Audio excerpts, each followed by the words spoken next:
Olá, amigos e amigas, muito obrigado por acessar o canal Ramilfo Ensina. Em primeiro lugar, quem foi Moisés? Porque este faraó na época de Moisés era diferente do faraó na época de José?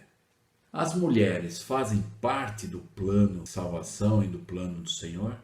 O que aconteceu nas 3 fases de 4 décadas da vida de Moisés? O que representa o Monte Horebe ou o Monte Sinai para Moisés e hoje para nós? O que o Senhor quis dizer com "eu sou, me enviou a vós"? Vamos aprender alguns princípios juntos.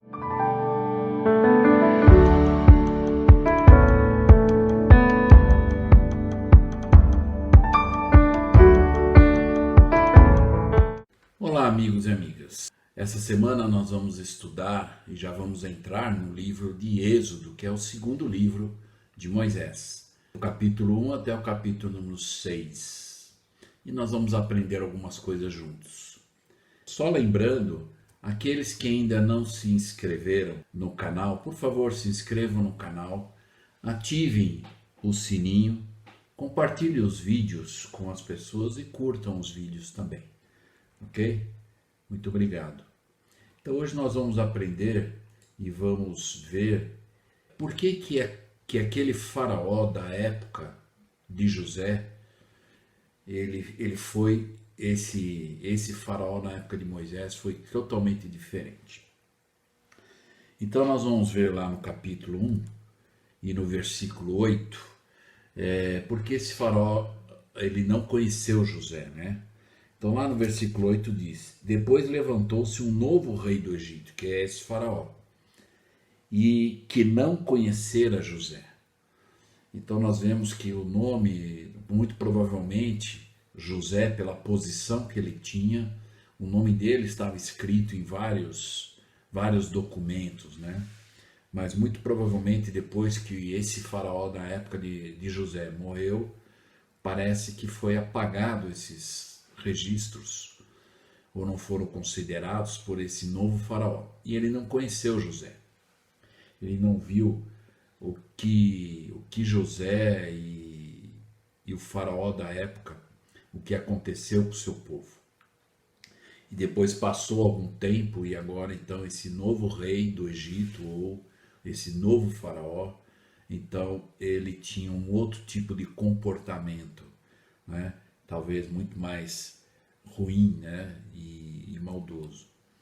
Então, existem alguns estudiosos, né? Tanto Flávio Joseph como Jonathan Uziel, um antigo escritor judeu, ele disse que registraram que o faraó teve um sonho no qual viu um homem que em breve nasceria, e o qual libertaria Israel do cativeiro, e que este sonho deu origem ao decreto real, condenando a morte de todo filho varão por afogamento. Então, esse faraó na época de Moisés, parece que ele teve um sonho, e que nesse sonho ele viu que haveria alguém que iria nascer, iria ser na verdade o libertador de Israel. E ele, com medo de uma certa forma de perder a posição, e é interessante notar aqui um princípio, né? Hoje em dia nós vemos alguns líderes governantes, né, com esse medo de perder posição, embora eles teriam que pensar como na verdade o faraó na época de José.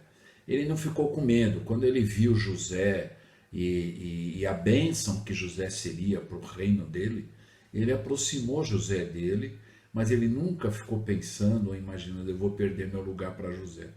Muito pelo contrário, ele mesmo colocou José como a pessoa mais importante depois dele. Então esses são na verdade os líderes governantes que são inteligentes. Eles aproximam pessoas capacitadas, pessoas que realmente podem contribuir, mas de forma nenhuma ele vai perder a posição. Então ele vai ter apenas pessoas capacitadas ao seu lado, né? Mas infelizmente esse faraó, ele teve esse tipo de comportamento. Então esse faraó, ao invés dele pensar como faraó na época de José, ele ficou com medo, através desse sonho, de que haveria alguém que iria libertar Israel e ele perderia a sua posição de faraó. E na verdade, eu vejo por duas na verdade, situações no pensamento desse faraó. Ele ficou com medo de perder a sua cadeira ou a sua posição e também perder o respeito, né? Porque ia libertar o povo e ele ia perder os seus escravos, né? E que ele não tratava muito bem, né? Na verdade. Aliás, ele não tratava nada bem, né? Esses, na verdade, servos ou as pessoas que tinham que respeitar a sua posição. Por isso que é importante nós entendermos que a importância de respeitar uma posição é uma coisa, mas concordar com as decisões e atitudes é totalmente diferente. E aí aconteceu então que Moisés, né, ele nasceu. Mas antes de nós vermos, vamos ver de onde Moisés vem, a linhagem de Moisés, né? Esse grande homem que nós vamos agora estudar um pouco daqui para frente sobre a vida de Moisés. Então, na verdade, Moisés, ele veio, né, da linhagem de Levi através de Coate. Coate, então, teve um filho chamado Anrão, e esse Anrão, ele casou-se com Joquebede, que foi a mãe de Moisés. E Anrão e Joquebede tiveram 3 filhos, a Miriam, o Arão e o Moisés. Então essa é a linhagem que Moisés veio. Então o pai de Moisés era Anrão e Joquebede. E vamos lembrar, abrindo lá em Deuteronômio 34, 5 a 7, nós vamos ver lá, mas agora nós vamos ver só o final. Eu quero só, né, fazer um comentário que eu penso ser relevante para nós podermos entender agora, a partir do momento que nós vamos estudar essa fase de Moisés, né, ou desde que Moisés foi chamado para representar, e muitas coisas aconteceram, né? E nós então sabemos que, né, Moisés escreveu, né, 5 livros, e lá no final então de Deuteronômio, quando Moisés então deixou essa terra, embora alguns dizem que ele morreu, e na verdade ele não morreu, ele foi transladado, né? Vamos ver aqui no versículo 5 a 7, diz lá: assim Moisés, servo do Senhor, morreu ali na terra de Moabe, conforme a palavra do Senhor. Então, na verdade, ele não morreu, né? Mesmo porque tem escrituras que falam que não se sabe, né, o local da sua sepultura. Nós vamos ver aqui. No 6, e o sepultou num vale na terra de Moabe, defronte a Beteor. E ninguém soube até hoje o lugar da sua sepultura, porque na verdade ele não foi, ele não morreu e foi, na verdade, sepultado, ele foi transladado. Nós já vimos em algumas aulas anteriores a diferença da transladação e transfiguração, né? Então, quem quiser assistir esse vídeo para entender melhor, eu os convido. E no versículo 7 diz: e era Moisés da idade de 120 anos, quando ele deixou a terra, ele foi transladado. Então ele tinha, na verdade, 120 anos, quando ele foi transladado. E então, para que nós possamos entender, são, na verdade, 3 fases da vida de Moisés, de 4 décadas. E vamos entender aqui as quatro décadas. Então Moisés viveu 120 anos, foi transladado. A primeira fase dos primeiros 40 anos de vida de Moisés foi no Egito, como príncipe, né? Então, nós vamos ver aqui um pouco da história, que ele, na verdade, o faraó mandou matar os meninos, né, que nascessem, e Moisés foi preservado, e aí a filha do faraó encontrou o bebê Moisés e criou ele como filho, e ele foi então criado no meio dos faraós, então ele foi, ele era na verdade o filho da filha do faraó, adotado, e ele foi colocado então como príncipe do Egito. A segunda fase dos 40 anos, então já com 40 anos, agora as próximas até os 80, ele esteve no deserto de Midian como um pastor de ovelhas. Quando então ele fugiu, né, do Egito, porque ele foi defender um judeu, e ele acabou matando um dos homens de Faraó. Então ele fugiu para o deserto, e lá então ele conheceu a sua esposa e viveu naquela terra de Midian até os 80 anos. E os próximos, a terceira fase dos próximos 40 anos, então, foi quando então Moisés foi chamado para ser o servo de Deus e ir lá resgatar ou libertar o povo de Israel. E foi exatamente o que esse sonho de Faraó ele havia visto, né? Então, essas são as 3 fases de 4 décadas de Moisés, que Moisés viveu até 120 anos, né? Então, são 40 anos no Egito como príncipe, 40 anos em Midian como pastor de ovelhas, e depois os 40 anos antes de ser trasladado como representante do Senhor, como um profeta do Senhor para o povo de Israel. Vamos lembrar da importância também nesse episódio da vida de Moisés, onde é um princípio que nós temos que entender. Hoje em dia o mundo fala muito sobre o desprezo à mulher e tudo mais, embora a gente sabe que isso acontece, mas na igreja de Jesus Cristo isso não acontece. As mulheres têm um papel fundamental e importante no plano de salvação, no plano de Deus. E o Senhor também espera e permite que essas mulheres, muitas mulheres, e nós vamos aprender sobre muitas delas, como nós já vimos desde o início, né? Sara, Rebeca, Raquel e outras, e nós vamos ver algumas mais agora, que contribuiu, né, nesse plano de Deus para preservar Moisés. Então vamos lembrar que quando o faraó ele disse, ele disse porque havia na verdade parteiras oficiais, né, de faraó, e ele disse assim: quando vocês fizerem parto, então nós vamos ver lá no versículo 16 de Êxodo 1, isso era uma ordem do faraó para as parteiras, disse lá: quando ajudardes as hebreias a dar luz e as virdes sobre os assentos, se for filho, homem, matai-o, mas se for filha, mulher, então viva.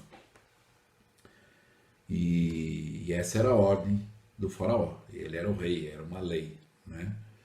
Mas por sentimentos, como eu disse, às vezes, embora uma lei é dada por um líder ou porque tem uma certa posição, mas nós temos o direito de raciocinar, de pensar, de alinhar aquilo se é realmente a vontade de Deus ou não. E houve 2 parteiras que elas então não acharam correto isso, que as 2 são citadas no versículo 15. E o rei do Egito falou às parteiras das hebreias, das quais o nome era Cifra e o nome da outra Puá. Então ele avisou a Cifra e a Puá, dizendo: olha, se for homem, vocês matam. Se for mulher, vocês permitem que viva. E talvez as 2 mulheres, pensando como nós vamos ter a vida né, das pessoas ou de um bebê recém-nascido nas nossas mãos, né? E aí elas então ajudaram para que então, no caso, Moisés, na verdade, não fosse morto, né? E como nós sabemos como aconteceu, que a sua mãe escondeu Moisés por um tempo, mas depois ela teve que... E aí ela colocou ele num cesto de junco e colocou nas águas. E talvez alguns falam que é coincidência, mas foi exatamente a filha do faraó que achou, né? E aí nós vamos ver uma outra mulher importante, além dessas 2 parteiras, uma outra mulher importante foi a Joquebede, a mãe de Moisés. Então lá no capítulo número 2, versículo 2 diz: e a mulher concebeu. Então no 1 explica, né, como a gente viu lá a linhagem de Moisés, e foi um homem da casa de Levi, e casou com uma filha de Levi, que foi o Anrão. E essa mulher, que é Joquebede, concebeu e deu à luz um filho, que foi Moisés. E vendo que ele era formoso, escondeu 3 meses. Porque tinha lei, então ela escondeu o filho, né, por 3 meses. E depois ela não pôde esconder e colocou ele lá no cesto e acabou parando nas mãos da filha do faraó. Uma outra mulher importante nessa história foi a irmã de Moisés. No versículo 4 do Êxodo 2, e sua irmã Míriam parou de longe para saber o que lhe havia de acontecer. Porque aí a mãe colocou Moisés no cesto e soltou, e a Míriam acompanhou. E a Míriam era uma das servas, ou ajudava a filha do faraó, né? E aí ela viu para onde ia o cesto, né? E o cesto foi exatamente no local onde a filha do faraó naquele momento estava se banhando, e o nome da filha do faraó é Bitiá. E ela achou o cesto e achou Moisés. E aí a filha de faraó desceu para banhar-se no rio, e suas donzelas passeavam pela borda do rio. E ela viu o cesto no meio dos juncos, e enviou a sua criada, que o tomou. E abrindo, viu um menino, e eis que o menino chorava, e moveu-se de compaixão dele. E disse: dos meninos dos hebreus é este. Então a sua irmã, que estava lá, ela disse para a filha do faraó: a filha do faraó, devo eu chamar uma ama das hebreias que cria este menino para ti? E a filha do faraó, então, como filha do faraó, ela tinha várias servas. E a Míriam, como irmã dele, embora ela não se revelou como irmã dele, mas disse: olha, você quer que eu chame uma das hebreias para cuidar dele? E aí então no 8 diz: e a filha do faraó disse: vai. E foi a moça e chamou a mãe do menino. E aí então chamou a própria, né, Joquebede para ser a serva que ia cuidar do filho adotivo da filha do faraó, que era a própria mãe, né? Então ele foi criado dentro da educação egípcia, né, lá do palácio, lá do faraó, mas também recebeu a educação da sua mãe, né?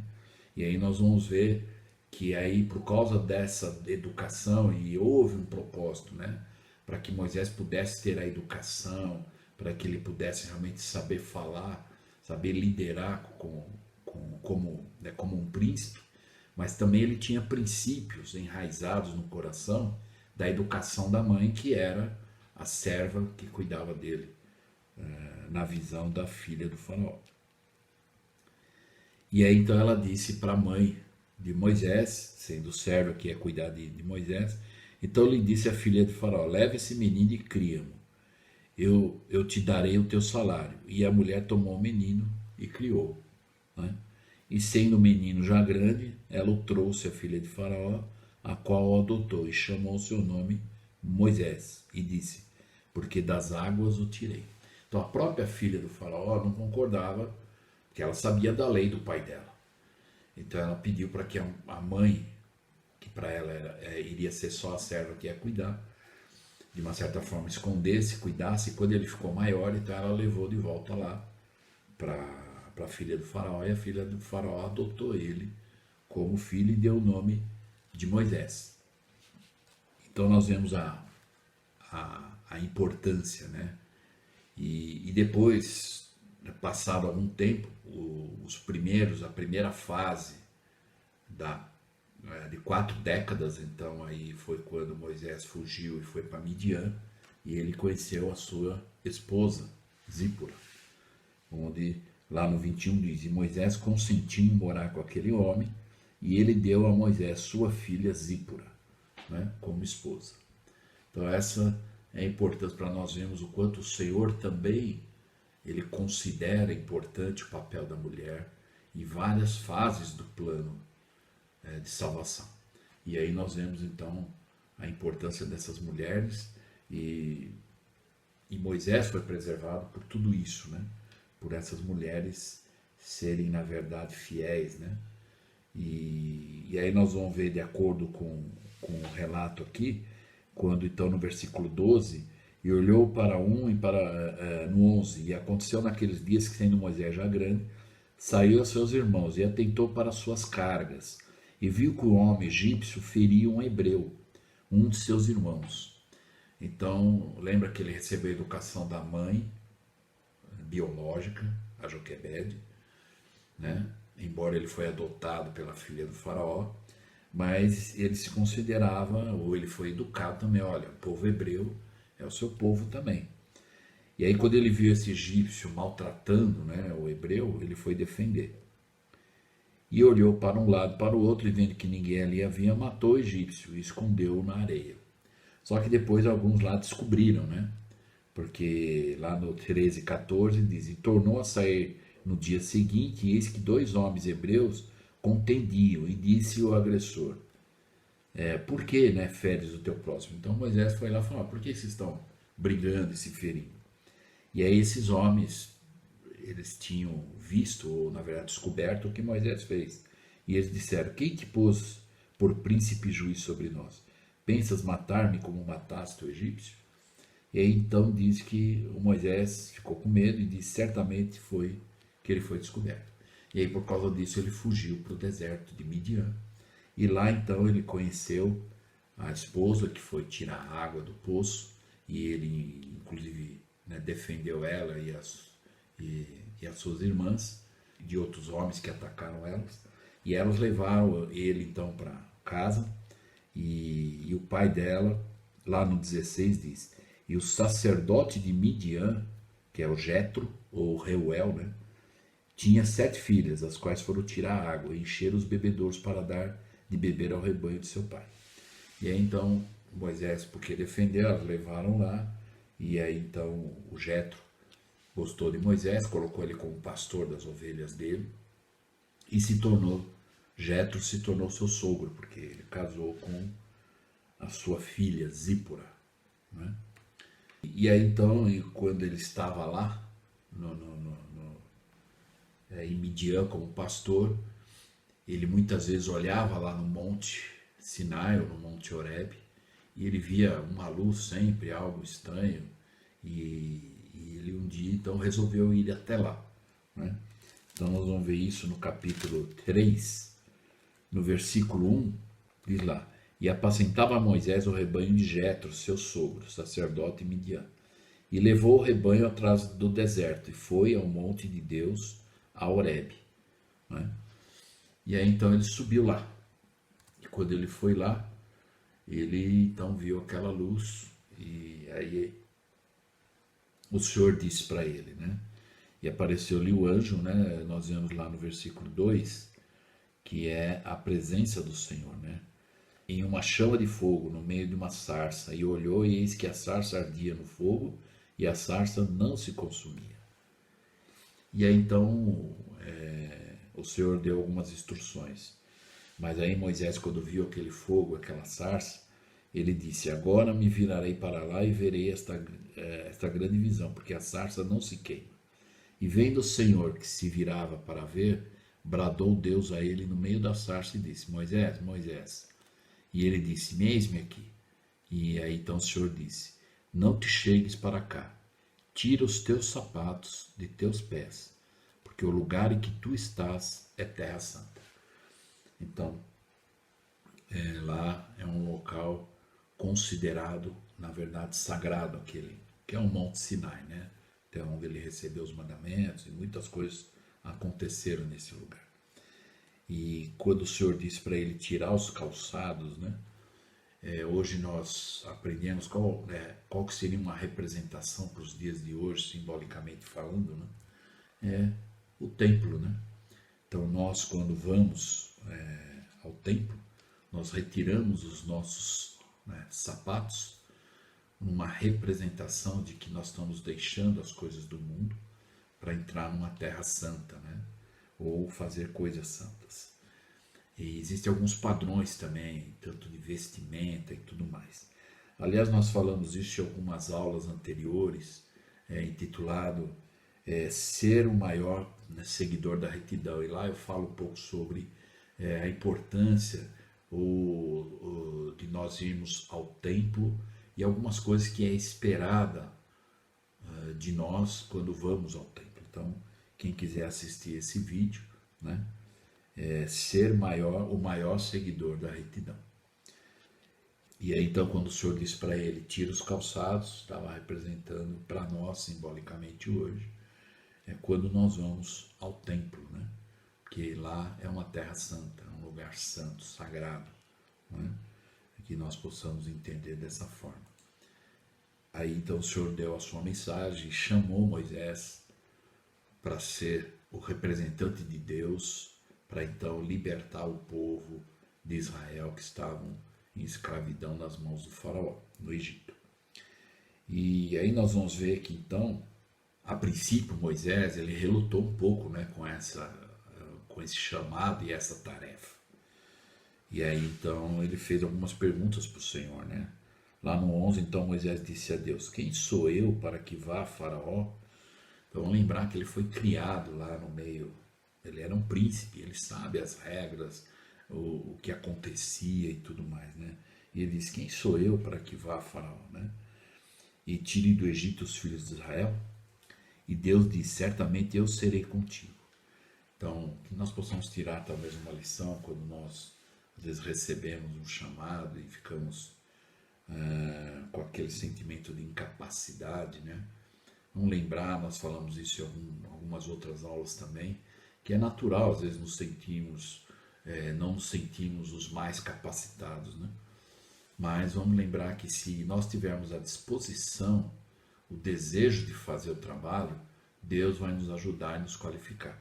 Por isso que ele falou para Moisés no versículo 12 de Êxodo 3. E Deus disse, certamente eu serei contigo. Então se nós fizermos as coisas da maneira do Senhor, vai ser. Até é importante a gente entender às vezes, algumas coisas às vezes acontecem e não tem um resultado realmente satisfatório, e de uma certa forma, né, nós vemos que não foi algo feito pela vontade de Deus, mas às vezes pela vontade de um homem, né? Na seção 52, eu gosto muito de dois versículos. Na seção número 52, 14, ele diz lá, e também eu, Senhor, vos darei um modelo em todas as coisas. Então, quando o Senhor chamou Moisés, quando ele nos chama, ele dá um modelo, ou ele dá uma forma, ele explica. Hoje nós temos manuais de instruções, temos reuniões e treinamentos, temos pessoas mais experientes que nos presidem e que nos ensinam para nós podermos nos desenvolver e aprender. Então o Senhor diz, eu vos darei um modelo. Então esse modelo pode vir de várias formas, né? Os manuais que nós temos que estudar e realmente saber. Embora vamos lembrar que o manual nos ensina o que fazer, não como fazer. Então o manual diz lá, olha, o que você tem que fazer. Agora o como é revelação, é inspiração, cada um dentro do seu chamado. E eu vos darei um modelo em todas as coisas, para que não sejais enganados, para que não caia em equívocos, né, e enganos.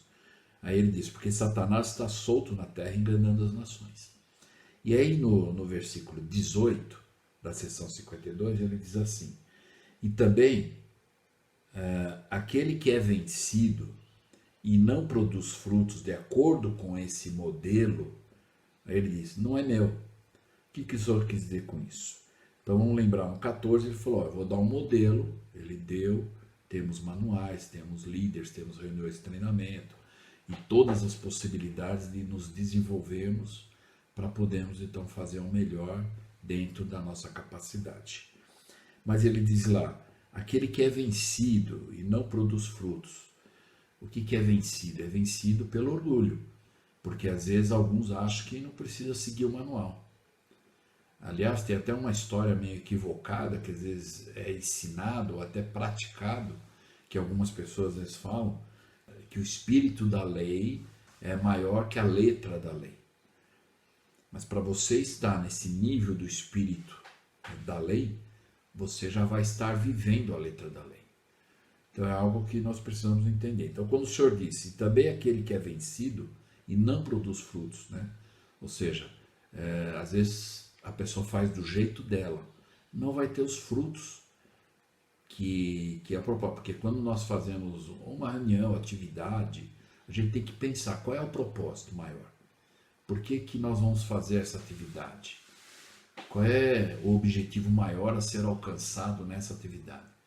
Porque se for para fazer uma reunião só para cumprir calendário, só para cumprir uma tabela, se for para fazer uma atividade só porque no manual diz que tem que ter uma atividade, mas a atividade tem que ser muito bem organizada, preparada e com a visão de qual é o nosso objetivo, qual é realmente o fruto que nós queremos com essa atividade. Então, por isso que o Senhor diz, aquele que é vencido, ou seja, faz do seu jeito e não produz os frutos corretos. Aí ele diz lá, de acordo com esse modelo que ele deu, quer dizer, não seguiu o modelo, né, que o Senhor esperava, aí ele diz, não é meu. Ou seja, pode acontecer uma atividade que às vezes o resultado não vai ser um fruto bom? Pode. Mas por isso que o Senhor falou, não é meu. Quer dizer, eu não estou com a mão em cima disso. Então, às vezes, nós como líderes na igreja, nós precisamos tomar alguns cuidados. De nós podemos fazer as coisas da melhor forma. Por isso que nós precisamos trabalhar em conselhos. Porque numa reunião de conselho, de presidência de uma organização, um conselho de ala ou da estaca, todos vão dar a sua visão naquele momento. E é isso que precisa acontecer. Aí sim, então, a mão do Senhor vai estar lá. E com certeza vai dar os frutos esperados. Então, Moisés, ele diz, bom, e se eles perguntarem, né, que eu represento quem?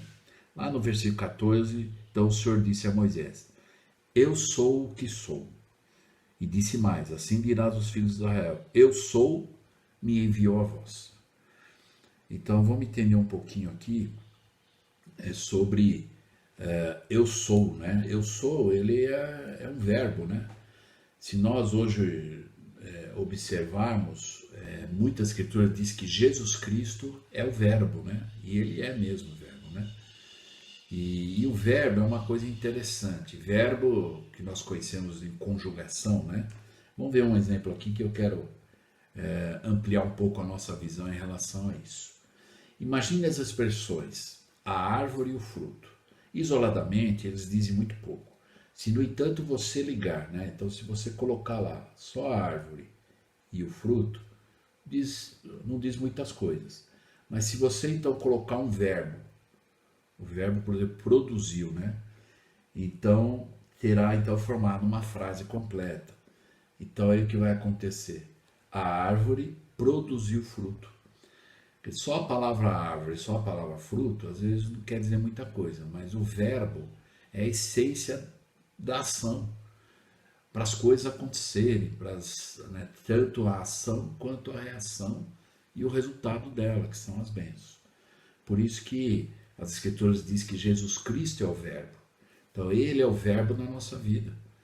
Eu posso dizer eu e a vida eterna, mas sem o verbo no meio, não vai ter, não vai acontecer. Então imaginem aqui alguns exemplos sobre verbo. E eu vou dar um exemplo normal e uma escritura.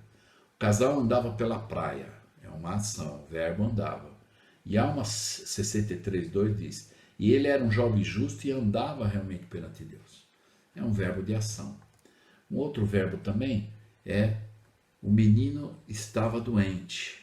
É um estado, é um verbo que demonstra qual era aquele momento do menino, né? Mormon 6,16 diz, ó formosos, como pudesse vos apartar dos caminhos do Senhor. É um outro verbo, apartar, né? Mas é um verbo de estado. As pessoas se afastaram, né, do Senhor. O outro exemplo, um funcionário tornou-se presidente. É uma mudança de estado. Em Êxodo 14:21, e o mar tornou-se em terra seca e as águas foram partidas. É o verbo também de mudança de estado. O outro, queria, algumas pessoas falam, queria muito uma casa na praia, é um desejo. Em Jacó 1:11 diz, e portanto o povo queria que a memória de seu nome fosse conservada.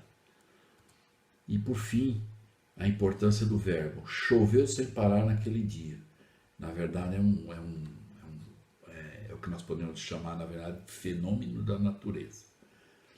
Em Lucas 17, 29, mas no dia em que Ló saiu de Sodoma, choveu do céu fogo e enxofre e os consumiu todos. Então nós vemos que o verbo, ele dá vida às coisas. Por isso que, não por acaso, Cristo é chamado de o verbo, né? E aí nós vamos entender lá, em João 1 fala, Jesus Cristo é o verbo, sem ele não somos nada, não podemos fazer nada. Não podemos agir corretamente em todas as coisas, pois recebemos da sua plenitude graça por graça. Portanto, Jesus Cristo é o verbo principal de nossas vidas, pois representa a puração. Moisés 1,10 foi quando Moisés, lendo lá no Pérola de Grande Valor, quando ele teve toda a visão que o Senhor deu para ele, ele perdeu as forças, e depois então ele recobrou as forças e ele diz, agora eu sei que o homem é nada sem Deus. Nada não no sentido da criação, porque a maior criação de Deus foi o homem e a mulher. Mas diz que o homem não é nada sem Deus, ou sem a ação de Deus, ou sem Cristo, o Salvador. E Êxodo 13, então, 14, que nós vimos agora, o Senhor disse para ele, diz lá, eu sou o que sou, e disse, eu sou, me enviou a vós. Na verdade, se nós formos ver pelo português, né, eu sou, me enviou a vós, fica um pouco esquisito, né, a frase. Mas aí nós vamos entender agora sobre a importância dos verbos, né. Eu sou, me enviou. É curioso notar que em hebraico, língua a qual os textos bíblicos mais antigos conhecidos foram escritos, o verbo ser é apenas conjugado no passado e no futuro. Não existe conjugação do verbo ser no presente em hebraico. Então, por isso que o Senhor disse dessa forma, eu sou, me enviou. Né? E aí nós vamos entender então que é o verbo ser e estar. Né? Até tem algumas peças, ser ou não ser, né? Ou ser ou estar. Na verdade, o verbo ser, ele passou a determinar os estados permanentes. Então, quando alguém fala eu sou, é algo permanente, né? Então, que não muda. E já o verbo estar passou a determinar os estados transitórios do ser. Por isso que se eu disser João é doente, eu estou dizendo que ele é doente permanentemente. Mas se eu disser que João está doente, é só um período, né, transitório essa doença, né? Lembrando que o Senhor nem precisou usar de um verbo, pois ele era e é. A própria essência, o próprio ser, que é de forma plena, completa e eterna, que não precisa ser expresso. E é nisso que devemos nos tornar. Agora, uma coisa importante que nós temos que entender, lembrando ser, o verbo ser passou a determinar um estado permanente e estar um estado transitório, né? Mas também tem outra forma de corrupção do verbo ser, é o verbo ter. Hoje em dia, pouco valor se dá ao que as pessoas verdadeiramente são, mas infelizmente o mundo valoriza mais as pessoas porque elas possuem ou que elas têm. Então elas têm dinheiro, poupança, imóveis, né? Tem casas, tem carros, tem um dinheiro acumulado. Então muitas pessoas hoje eles valorizam mais os seres humanos pelos que eles possuem, não pelos que eles, na verdade, são. Né? Então, alguns poderiam perguntar, é errado eu ter bens materiais? É claro que não. E nós vamos ver uma escritura aqui interessante, que eu gosto muito, em Mateus 6, 19, 21, ela diz o seguinte, não ajunteis tesouros na terra, onde a traça e a ferrugem tudo consome, e onde os ladrões minam e roubam. E ele diz, mas ajuntai tesouros onde nem a traça nem a ferrugem consomem, e onde os ladrões não minam e não roubam. Porque onde estiver o vosso tesouro, aí estará também o vosso coração. Então, respondendo à pergunta, é errado ter bens materiais? Não.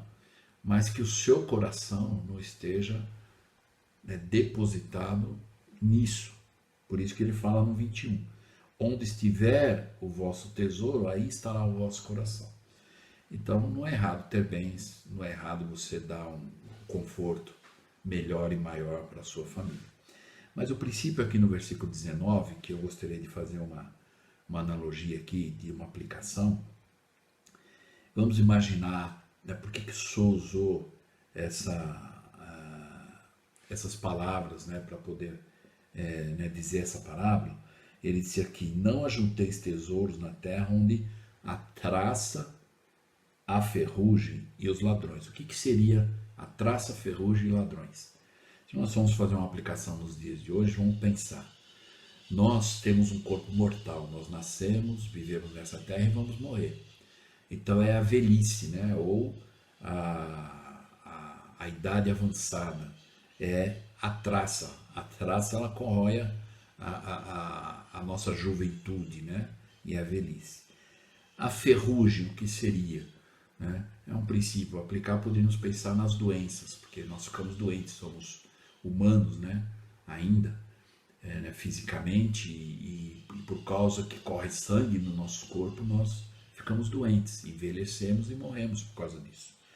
Então, imagine a traça sendo a velhice, a ferrugem é doença, e o ladrão. O ladrão, nós poderíamos também imaginar que é o ladrão da vida, que é a morte. A morte vem e rouba a nossa vida física, né? Então, se nós formos ver aqui, não ajunteis tesouros na terra, onde a velhice e a doença tudo consome, e onde os ladrões ou a morte minam e roubam. Ou seja, um dia vamos ficar velhos, a doença, ou por doença ou por causa natural, vamos morrer, e o que temos vai ficar, né? Por isso que então no 21 a chave é essa: onde está o nosso coração, né? Ali vai estar o nosso tesouro. Então, que possamos pensar a respeito disso. Encerrando então, infelizmente a sociedade mundana tem procurado, através das falsas propagandas em todos os meios de comunicação, nos tornar teres e não seres. E com certeza tudo isso é mais uma das bem engendradas armas de Satanás, para nos impedir de desenvolvermos o nosso ser, que é divino, né? Uma outra forma de nós corrompermos o verbo, de uma forma equivocada, é julgar que todos nós devemos ser iguais. E apenas em uma coisa somos todos iguais: somos filhos e filhas de Deus. As diferenças, ao contrário do que a sociedade terrena tanto nos faz acreditar, são boas. Foram feitas por Deus para embelezar e dar variedades. Então somos diferentes por causa disso. Nós ensinamos e somos ensinados. Então que possamos chegar diante de nosso Pai Celestial um dia espiritualmente limpos, com todo o nosso ser plenamente desenvolvido, resplandecente, com aquela glória que envolve todo o ser divino. E que possamos apenas trocar sorrisos e amor uns pelos outros. Palavras não serão necessárias, pois o ser não precisa se expressar, pois ele apenas é. Então que possamos lembrar da importância do verbo, o maior verbo dessa vida, que é Cristo, e possamos buscar nos tornar como Cristo, ser como Cristo, para que possamos um dia estar na presença de Deus limpos, para que possamos então progredir no sentido de receber as recompensas mediante a nossa fidelidade. Espero que nós possamos ter aprendido nessa aula e até a segunda parte dessa aula.